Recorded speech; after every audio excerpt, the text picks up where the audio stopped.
সবাইকে স্বাগতম আমার নতুন ক্লাসে। আজকে এখানে বিসিএস রিলেটেড বিসিএস সহ অন্যান্য জবের জন্য এক্সামের জন্য এই বাংলা কোশ্চেনগুলো দেখতে পারেন। তো চলুন শুরু করা যাক। এগুলো খুবই গুরুত্বপূর্ণ। আমি এখানে উত্তর সহ দিয়ে দিয়েছি, আপনারা চাইলে সঠিক উত্তরটি ভালো করে দেখতে পারেন।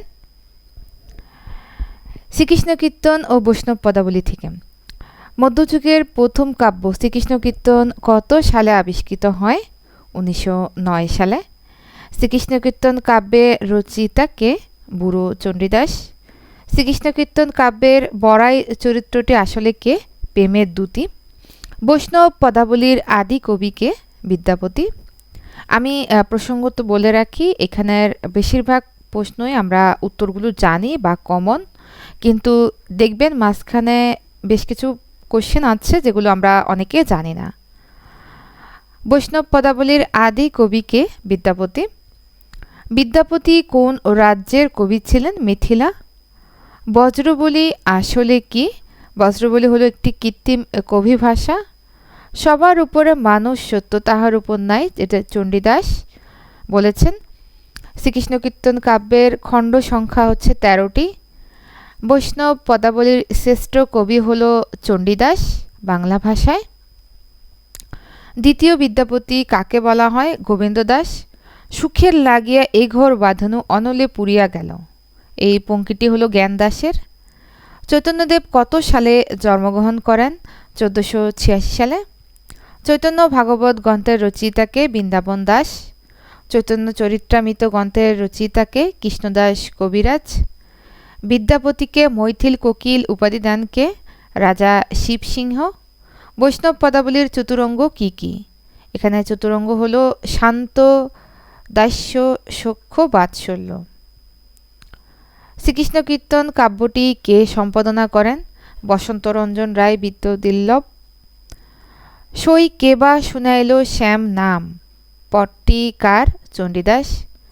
বিদ্যাপতি কোন বাংলা পদ না থাকা সত্ত্বেও তাকে কেন বাংলা সাহিত্যের অন্তর্ভুক্ত করেন?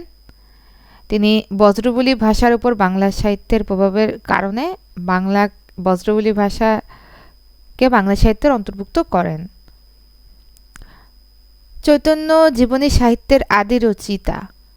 এখানে 4টা অপশনের মধ্যে মুরারি গুপ্ত সংস্কৃতে। শ্রীকৃষ্ণ কীর্তন কাব্যের প্রথম খণ্ডের নাম জন্মখণ্ড, এটা প্রায় সময় আসে পরীক্ষায়। বজ্রবলী ভাষায় রচিত পদাবলীর শ্রেষ্ঠ কবি কে? বিদ্যাপতি। চৈতন্যদেব কয় বছর সন্ন্যাস জীবন কাটিয়েছিলেন? 24 বছর। অভিনব জয়দেব কাকে বলা হয়? বিদ্যাপতি। পদাবলী সাহিত্যের প্রথম সংকলন পদকল্পতরুর সংকলককে? বৈষ্ণব দাস। এবার আসি মঙ্গল কাব্যে। এইখানে 25টি এমসিকিউ। মঙ্গল কাব্যের মূল উপজীব্য বিষয় কি? দেবদেবীর মহিমা প্রচার। মঙ্গল কাব্যের প্রধান শাখা হলো 3টি: মনসা, চণ্ডী ও অন্নদা মঙ্গল। মনসা মঙ্গল কাব্যের আদি কবি কে? কানা হরিদত্ত, এটা আমরা সকলেই জানি কম বেশি। চণ্ডীমঙ্গল কাব্যের সর্বশ্রেষ্ঠ কবি কে? মুকুন্দরাম চক্রবর্তী। কবি কঙ্কন কার উপাধি? মুকুন্দরাম চক্রবর্তী। ভারতচন্দ্র রায়গুণাকর কোন যুগের কবি? মধ্যযুগ। আমার সন্তান যেন দুধে ভাতে থাকে, এটি হলো ঈশ্বরী পাটনির উক্তি।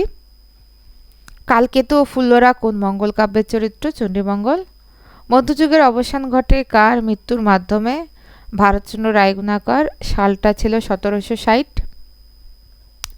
মনসা মঙ্গল কাব্যের অন্যতম প্রধান চরিত্র চাঁদ সদাগর কেন মনসার পূজা করতে চাননি?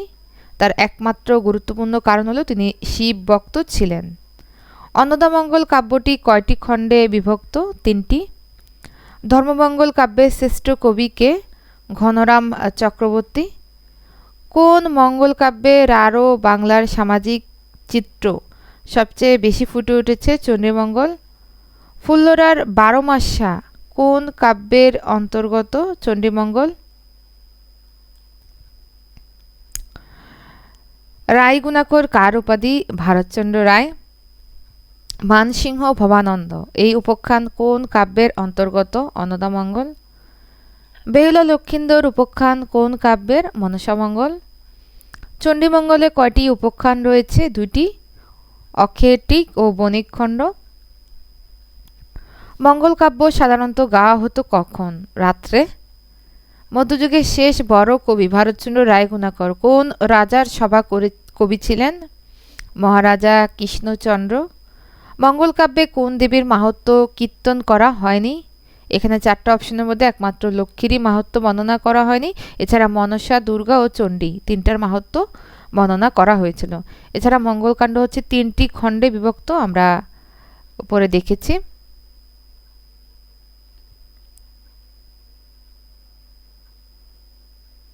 এই যে অন্নদা মঙ্গল কাব্য হলো 3টা খণ্ডে বিভক্ত।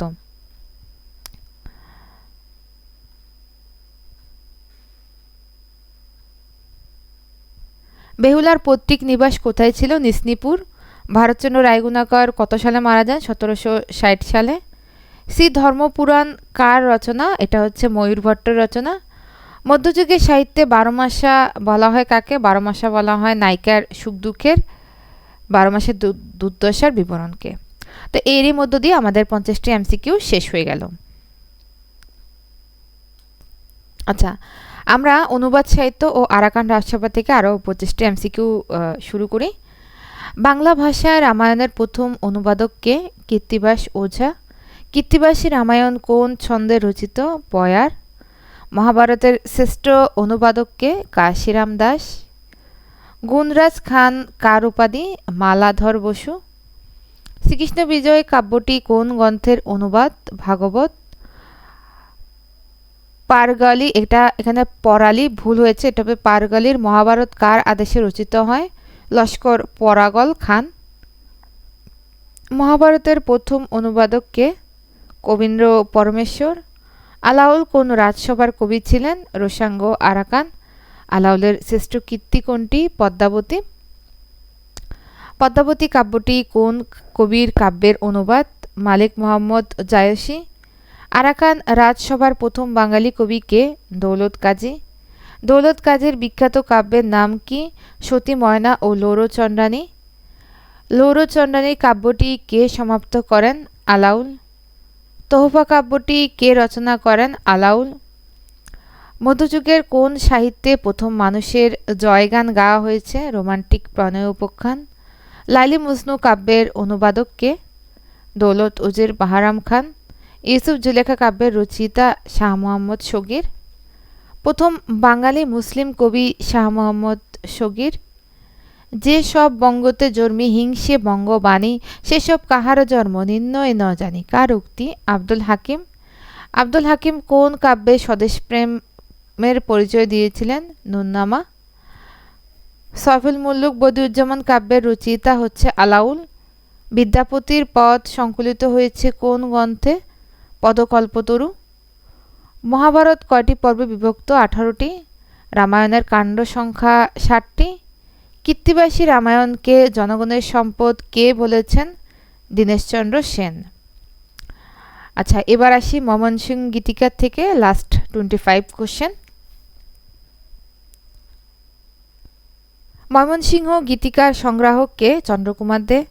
ময়মনসিংহ গীতিকার সম্পাদক ডক্টর দীনেশচন্দ্র সেন। সংগ্রাহক হচ্ছে, খুব ভালো করে দেখুন, চন্দ্রকুমার, আর এখানে এই সম্পাদক হচ্ছে দীনেশচন্দ্র সেন। মহুয়া পালার রচয়িতা হলো দিস কানাই। দেওয়ানা মদিনা পালার রচয়িতা মনসুর বয়াতি। ময়মনসিংহ গীতিকা বিশ্বের কয়টি ভাষায় অনুদ্রিত হয়েছে? 23টি। নাথ সাহিত্যের প্রধান কবি হচ্ছে শেখ ফয়জুল্লাহ। গৌরাক্ষ বিজয় কাব্যটি কোন সাহিত্যের? নাথ সাহিত্য। মর্সিয়া শব্দের অর্থ কি? শোক। মধ্যযুগে বাংলা সাহিত্যে মুসলিম কবিদের প্রধান অবদান? রোমান্টিক প্রণয় উপাখ্যান। কারবালার শোকাবহ কাহিনী নিয়ে রচিত সাহিত্যের নাম হচ্ছে মর্সিয়া সাহিত্য। জঙ্গনামা কাব্যের রচয়িতা কে? হচ্ছে হায়াত মাহমুদ। কবিয়ালদের লড়াইকে কি বলা হয়? কবি দঙ্গল। প্রথম কবিয়াল কে? গেজলাগুই। টপ্পা গানের জনক হলো রামনিধি গুপ্ত বা নিধুবাবু। শূন্যপুরাণ কার রচনা? রামাই পণ্ডিত। হেকায়েতি লতিফ কার রচনা? হায়াত মামুন। বৈষ্ণব পদাবলীর সবচেয়ে আধুনিক কবি জ্ঞানদাস। অষ্টাদশ পুরাণ রামের আদেশে কে অনুবাদ করেন? শ্রীকোন নন্দী। কোন শাসকের আমলে মধ্যযুগকে স্বর্ণযুগ বলা হয়? আলাউদ্দিন হোসেন শাহ। মনসা বিজয় কাব্যের রচয়িতা বিপ্রদাস পিপিলাই। বাংলা সাহিত্যের অন্ধকার যুগ হলো 1201 থেকে 1350। মধ্যযুগে কাব্যধারাকে কয়টি প্রধান ভাগে ভাগ করা যায়? দুইটি, একটা ধর্মীয় আর একটা মানবীয়। চম্পাবতী চরিত্রটি কোন সাহিত্যের? মঙ্গল কাব্য, কালিকা মঙ্গল। পদ বা পদাবলী বলতে কি বোঝায়? বৌদ্ধ বা বৈষ্ণব ধর্মের গুরু তত্ত্বের প্রকাশ। লাস্ট ওয়ান, মধ্যযুগের বাংলা সাহিত্যের শেষ নিদর্শন কোনটি? কবিগান ও শায়েরি সাহিত্য। তো এরই মধ্য দিয়ে 100টি এমসিকিউ কমপ্লিট। আপনারা যারা বারবার পড়তে বিরক্ত লাগে তারা এই ভিডিওটি অন করে শুনতে পারেন। বারবার শোনার মধ্য দিয়ে এগুলো অনেকটা মুখস্থ হয়ে যাবে। তো সবাইকে ধন্যবাদ আমার ভিডিওটা দেখার জন্য। সবাই ভালো থাকবেন, সুস্থ থাকবেন।